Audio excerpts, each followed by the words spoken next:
Yay Networks. To be honest, tune in. Is the pod going up? To be honest, sit down, we need to have a talk. Cornelius gon' make a point that the others don't. The mother slow sound the same, come escape the box. Expand your mind, dig into no controversial topics. He ain't scared to keep it real. Tune into this podcast, but don't be in your feelings. We gon' have a laugh, we gon' talk about some pain. Let's talk about the present situation of today. Yeah. To be honest, is this a podcast? I need to tune in right now. What's up, Stephen Ivey? I'm chilling, man. Your birthday was good? My birthday was really good, man. Turned a big 3-5. I'm almost as old as you are. Almost, but not close. I'm not there, bro. I'm not there. But yeah, it was it was a cool birthday. My wife rented a pontoon, and so we went out to Marina Del Rey and we rode the pontoon, and then I had some friends that come. They flew in from Detroit, and had a friend who flew in from Atlanta, and they all surprised me, and we all got on the pontoon and had a good time. Then after that, we went to like this Mexican restaurant that was pretty good. And then after that, I was tired because we did our anniversary, but we stayed down in Beverly Hills. And man, when you come out here, bro, I gotta take you this one restaurant, bro. It's Wolfgang Puck at Bel Air Hotel. It was crazy. It was mad dope. Yeah, it was crazy. And we was like driving through Bel Air, and I was like, goodness gracious, these houses are sick. It's crazy, man. It's funny you say that because I'll actually be out there next week. I'm actually coming to Ventura. So I don't know where that is. I don't know what it is on the map. I'll look for it on the map. You got to show me. You got to tell. Okay, Ventura. I'm gonna look that up. See how far that is. How long will you be here for? It's a suburb of Los Angeles. I'll be there Thursday. I forget what time I get in, but Thursday through basically Saturday because I leave early Sunday morning. Okay. Well, we have some time, man. We can get some lunch or something. Not in LA proper, but on the outskirts. Definitely can come out there. But man, I appreciate you being on here with me, bro. Man. So I had a guy who I was originally talking to and texting with. So he served, and so I guess he currently serves in the military. And we were having very engaging conversation. So I said, hey, let's jump on the podcast. Let's talk about it. And I think, his message was in part that he kind of got cold feet because he doesn't want to go on record as saying anything. Gotcha. since he actively serves in the military, which I can understand. You don't want to get put out there in that. But so yeah, man, I've been talking about other stuff, but right now I want to talk about Afghanistan. I want to be able to share like some things that I think and going from there. But before I even begin, like Mr. Stephen Ivey, like what do you think about all this craziness? I mean, and just to be fair, you said you're a moderate Democrat or Republican. I can't remember which one you said. Yeah, man, I am not. Are we gonna go party affiliation on this one, or what we gonna do? Yeah, we ain't gonna do no party affiliation whatsoever. Gosh. I am not leaning towards any side on this whatsoever. But tell me what you think. Like bare bones, hard truth. What do you think? I feel like this is not a new thing, right? And what I mean by that is, it seems like there's a lot of people like upset about our withdrawal from that area.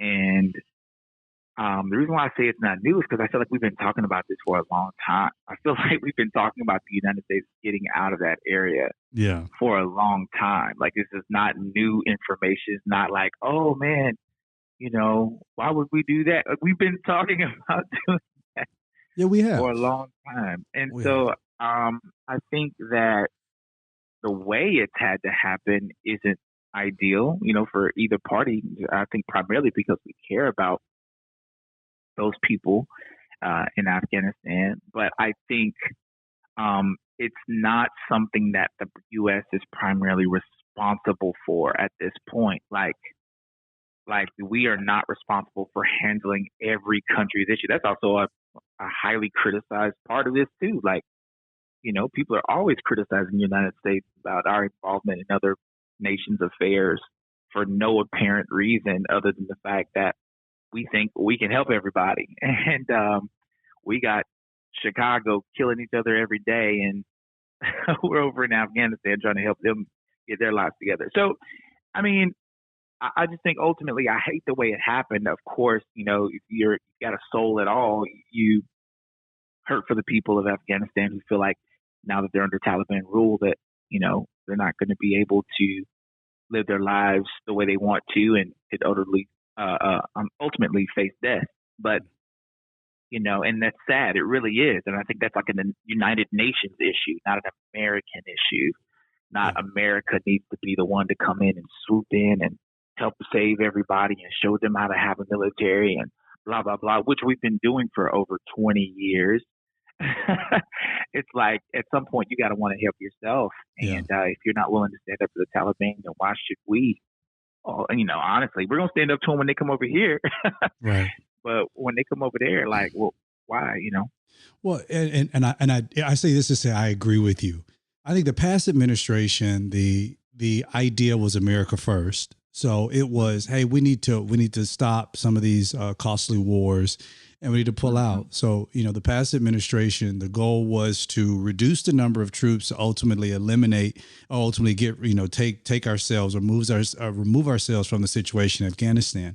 And I believe that, past administration was able to get the troop number down to about 2,500. I don't think anybody, well, I won't say anybody. I don't think most people are upset at the fact that we've been pulled out, Because I mean, this is a 20-year war. I remember when the Iraq situation happened. I remember when 9/11 happened. I remember the invasion. I remember all of those things. I remember Zell Miller, who was a Democrat at the time. He stood up at the Republican convention and he was talking about John Kerry and John Edwards, and he said, nothing makes this Marine matter than calling American soldiers occupiers and agitators. And so, the goal of America is never to be an occupier. We don't want to occupy places, even though we are scattered abroad. We have military bases in a lot of places, which are extremely strategic. But, with when it comes to Afghanistan, I mean, it's been 20 years. It's been 20 years of us, pouring in. So I don't think for most people, the issue is so much coming out of Afghanistan. I think most people will agree, okay, 20 years, we need to come out. I think the issue comes in is with, like you mentioned, how it was done, as swiftly as it was done, as poorly as it was done. Which, because the threat was, I remember the Pentagon came out a couple of days ago and the Pentagon said that the Taliban really has no threat. There is no threat. It's not a threat. Everything's going to be fine. And then, in the span of 1 to 2 days, all of a sudden the Taliban just took over. And now the Afghan president, he just popped up in the United Arab Emirates. So he's over in Emirates, And so the Afghan president is gone. And now the Taliban is in the presidential palace. And now, much of their policies and stuff like that they've, that Afghanistan has kind of pushed forward has come back. Reports are saying that Taliban has gone out and they've started killing soldiers who work with Americans. They're killing journalists. They're killing interpreters. They're killing translators. They're not just killing them, but they're also killing their families. And they're selling off their daughters to the leadership of the Taliban, ultimately for sex and all that kind of stuff. So it's a horrible situation. But okay, so let me ask you this question, because I'm watching this, and two things I'm gonna ask you. The first thing is, do you believe this is because some news media, they're putting this as a humanitarian crisis. Do you believe this is a humanitarian crisis, or do you believe this is a terrorism crisis? Like, which one of the two do you believe it is? I'll ask that question first, and I'll get into the other one. Well, I mean, the Taliban is a terrorist organization. Right. You know what I'm saying? Their goal and their aim is to conquer, subdue, and create a scenario where the world ultimately sees the dominance of their ideals. Because that's what they're really pushing is ideology. You know, it's not just about control only. It's like, this is the way we think, this is what we believe, and we're willing to die for it. Mm-hmm. You know, so obviously even the force of them taking over, you know, the government of Afghanistan is a form of terrorism abroad. I mean, it's definitely what it is. I mean, ultimately, the way I look at this is like the same way I look at Sudan, the same way I look at any other country that goes through these, you know, civil wars and civil disputes and things that go on for years and years and years. It's just like how much of that ultimately what is going to come out to me is how much of that is the U.S.'s responsibility. You know what I mean? It's just not our responsibility to fight the world's problem. Mm-hmm. You know, so it's just at the end of the day, I hate what's happening there. Every single item you mentioned about, you know, journalists and people. I feel like if there's an American soul over there that's being held hostage or blah, blah, blah, blah, blah, we need to do what we can to try to see if we can create scenarios for those people to get out. I'm not saying leave Americans over there to die. You know what I mean? I think we should do what we can in any situation where there's someone being held hostage or, you know, someone who's a citizen of the United States who, you know, is supposed to, at least at one point in time, they had free reign to do what they were doing, and now they don't, you know, because things change. I think we should save American lives at all costs, including our troops. Yeah. You know, if the previous administration reduced the number of troops on the ground there enough by whatever intelligence they were getting, because clearly they had enough intelligence during the Trump administration to say, hey, this is a safe thing to do, right? And some of that same intelligence is in place now over there, saying, hey, yeah, Taliban's going to be fine, we'll be good. These are. But you see what I'm saying? I see what you're saying, but I mean, what I'm saying is they're getting intelligence from somewhere. It's not like new people come in and lie. Like wherever they're getting intelligence from, they're getting it from. Yeah. And I think there is, you know. Well, this is Joe Biden's decision. I mean, Joe said in an interview, he said in a press conference, he said, you know, the buck stops with me. He owns it. You know, VP Harris said she was in the room. She was the last one with him. So, I mean, he said he owns it, and you know, rightfully so. I think that one thing that you said, you know, a couple of things I agree with you on. Number one, that we need to make sure we take care of Americans that are there. I also believe that number two, we need to take care of those individuals who helped American soldiers. That's the reason why I mentioned the translator. I mentioned the journalist. I mentioned those individuals that while American soldiers were on the ground, you know, there were translators who helped to push, you know, who helped to push agendas, who helped Americans to be able to understand, you know, the Afghans, who helped Americans to be able to, you know, get in and through different cities and different communities and be able to relate with people. Those are our allies.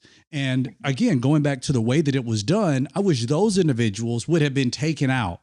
That we could have taken out them, could have taken out their families first, and then leaving the troops in last. Just taking out those individuals and you know, continuing to just, you know, flush them out, because those are our allies. And the reason why I think that is so important is because it paints a bigger picture to other countries. Where America is inside of the country, we have allies, we have interpreters, we have translators, we have people who are helping American agents to push American ideology. And if we've left them in Afghanistan, I mean, what's to say that, you know, somebody in Russia who's like, well, I'm here trying to help y'all, but y'all might leave me. I don't know if I can trust y'all. I think it's a bigger issue. I don't know if I have all the details, but I mean, it doesn't seem like there was a lot of time to to make that type of decision. Yeah, because he pulled out so doggone fast.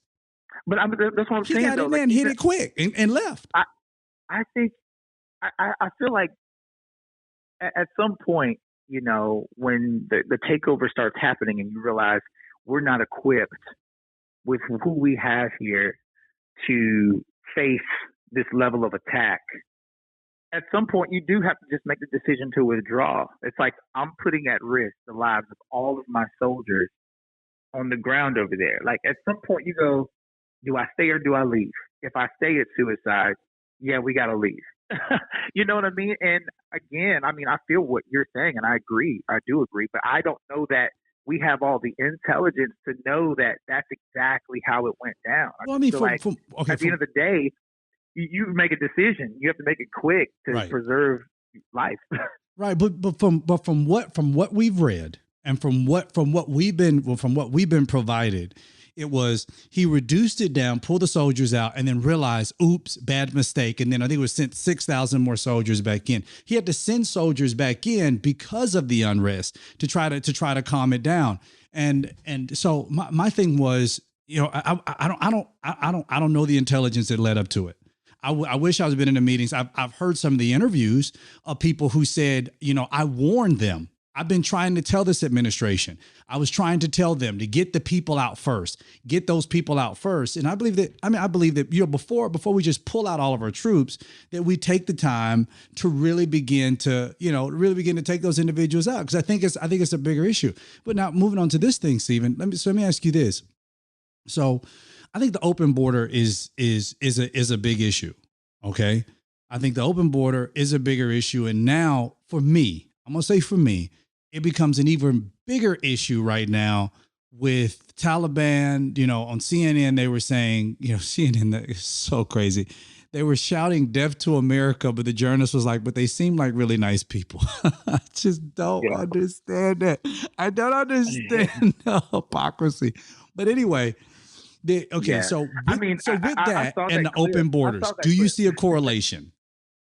Well, here's the thing. I honestly don't know a lot about the open border. Come on, Stephen. Yes, you do. Come on. don't. Stephen. I don't. Come on, man. You and I have the best political conversation. You tell them you know nothing about the open border. You tell you nothing about the open border. You can go down to the open border right now. You can take a whole trip to Venezuela. Ain't nobody gonna stop you. Who gonna stop you? Take a whole trip to South America. Who gonna stop you? You can walk straight from El Paso to Juarez, and you'll be all right. Who's gonna stop you? Somebody you don't know about come on, bro. I don't know, man. I just haven't heard that. I haven't heard that. I literally haven't heard that, man. As far as I know. Where have you been? In the Bible. You've been in the Bible. You said you've been in the Bible. You don't read no Bible. You don't read no Bible.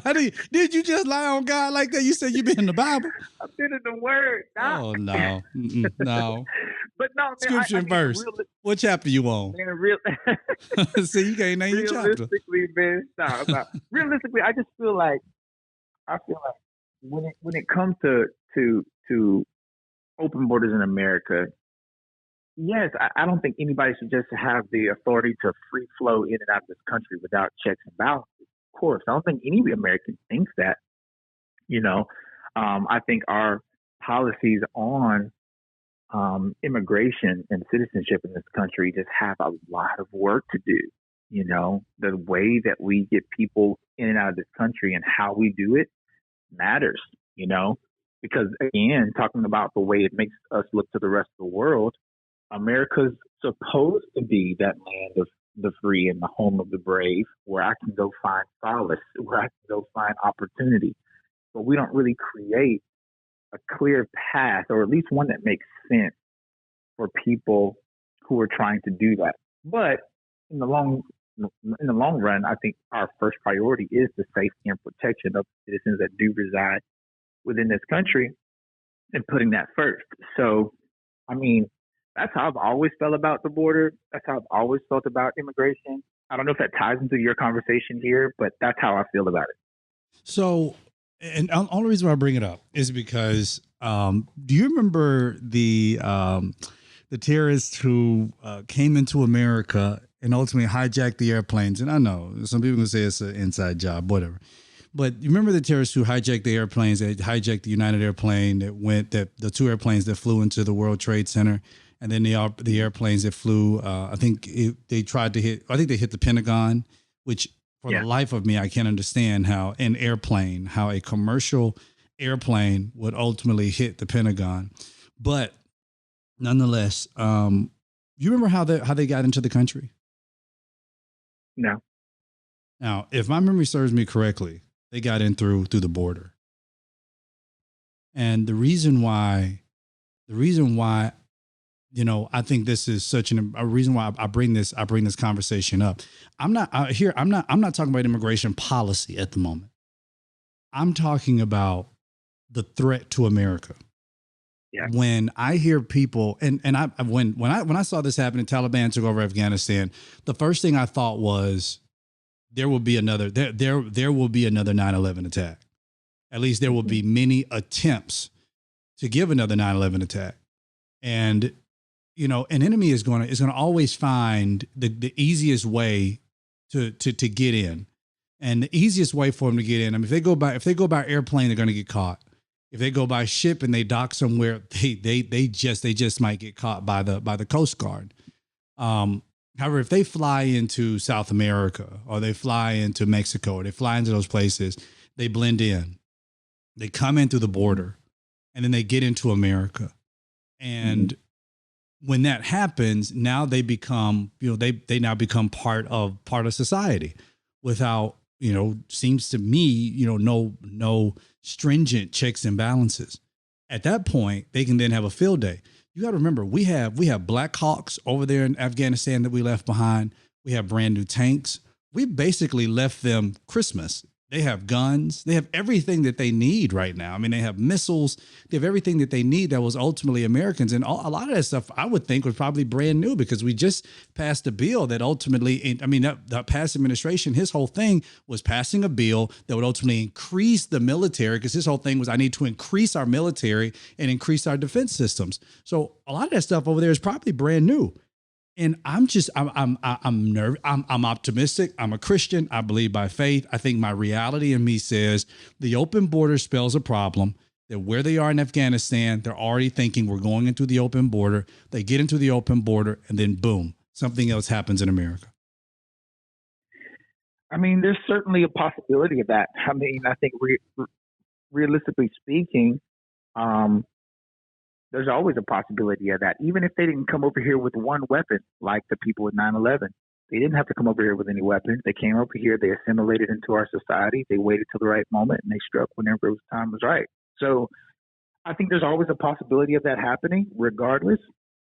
I think ultimately, though, and this is going to sound whatever. I just feel like, honestly, yes, we need to be able to protect ourselves from people outside of America. I don't think America does enough to protect us from the people within America. I can't argue with you there.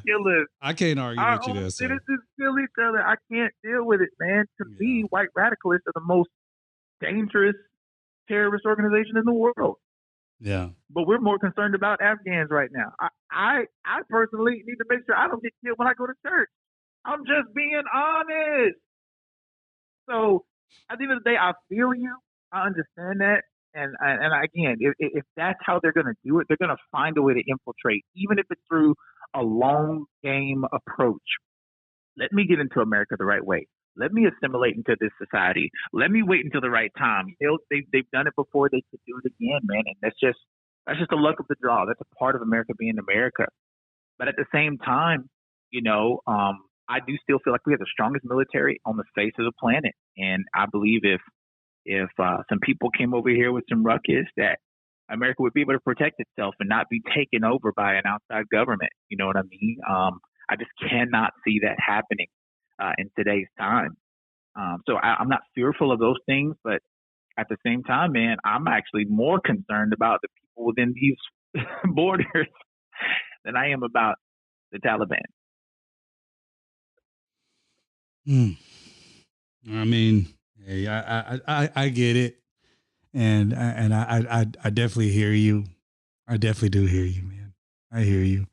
I think that I think that there's a lot, but and I just have to say this too.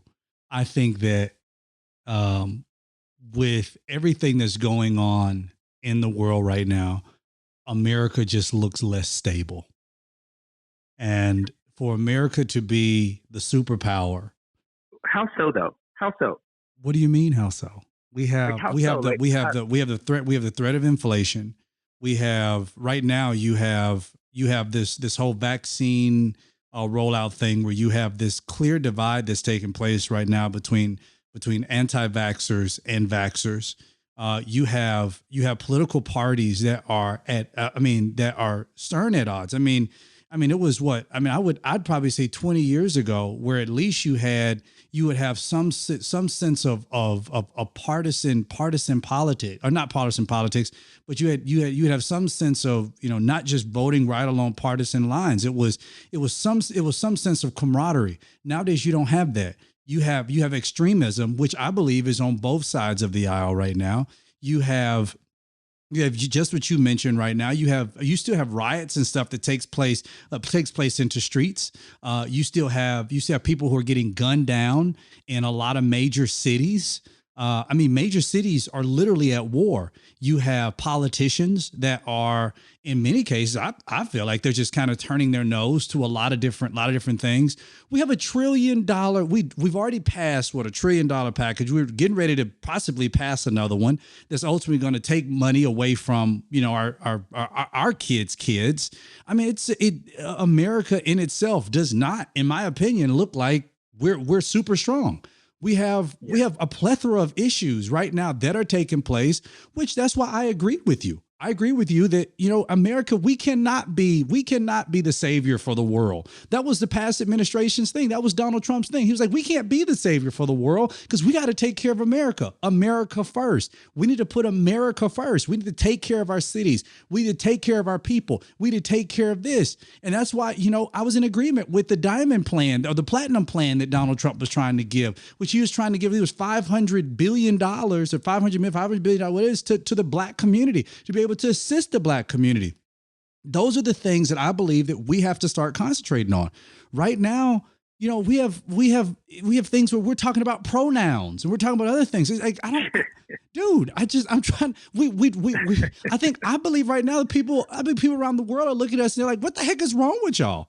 Nobody wants to come to America now. That's not new. Like, they've been thinking that for a long time. We've been the only ones in our own la land thinking that we're still, some city on a hill that everybody, the reality is the rest of the world doesn't look at us quite truthfully. At the end of the day, the only thing that we have is opportunity. And I know opportunity means a lot because there's other countries that don't have it. But at the end of the day, as a country, we don't love each other. You're talking about vaxxers versus anti-vaxxers and, how things used to be at a certain time. I think America, because of the way we've set up democracy and freedoms, quote unquote, you should see my air quotes going on right now. The way we set up freedoms, everybody wants to be free and just do what they want to do. You don't want nobody telling them. So it's like, if I don't want to wear a mask, you shouldn't have to tell me to wear it. And if I don't want to take the vaccine, you shouldn't have to tell me to take the vaccine. And and that's cool. Nobody thinks about the overall common good of one another. That's America's problem. We're so free, we don't care. We literally don't care. Don't tell me what to do. Just don't try to enforce your thoughts on me. I don't care if y'all are dying out there. I don't care if everybody's getting it. I don't want to do it, so you can't make me do it.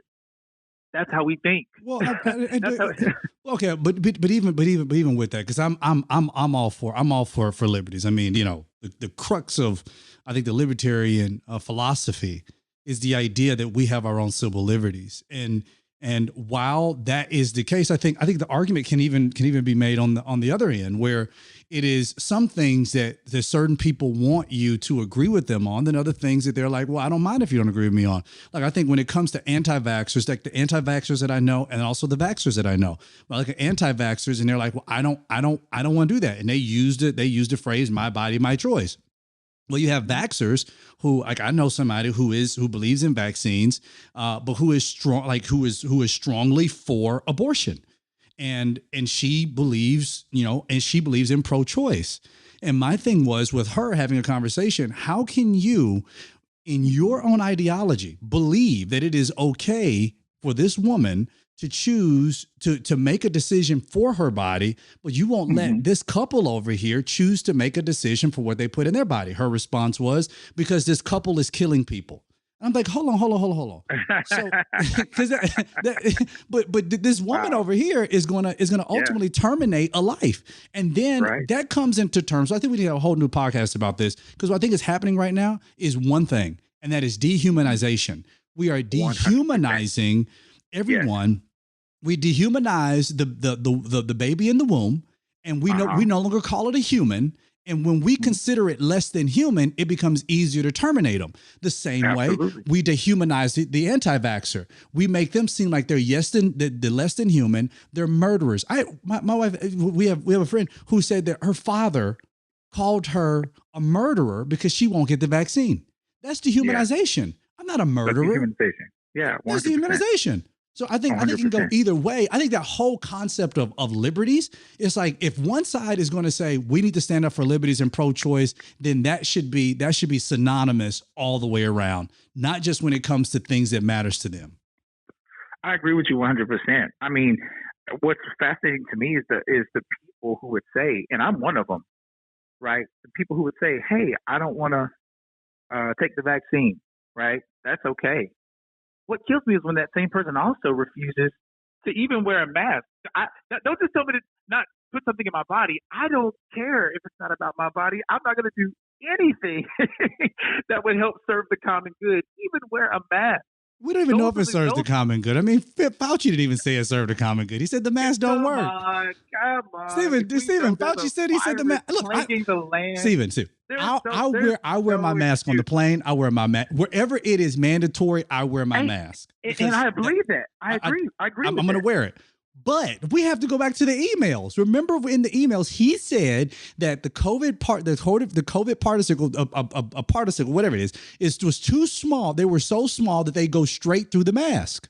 That's why he said wear a double mask and even sometimes a triple mask. Listen, I know what has the information that's been out there. I get it. And look, in the information, we can all agree that the information has changed multiple times, because I believe they just didn't know. They were learning. They're finding out. And look, we don't know. We ain't scientists. We're not doctors.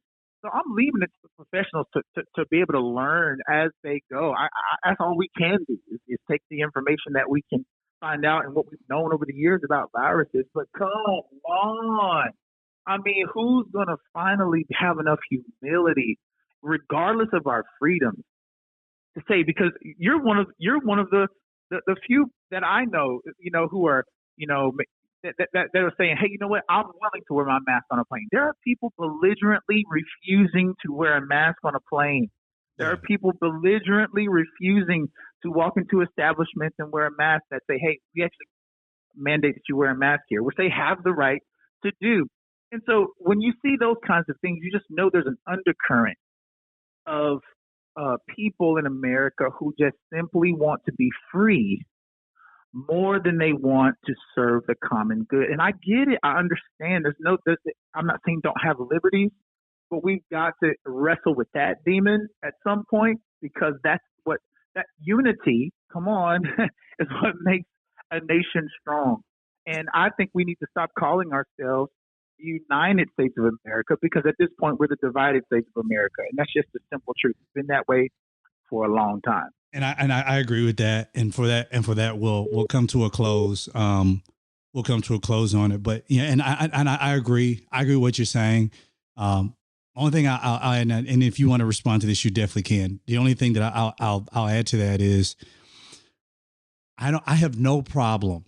I have absolutely no problem with the government suggesting that we do things. We wear a mask. I have no problem with the government suggesting we get a vaccine. I have no problem with the government suggesting we do all those things.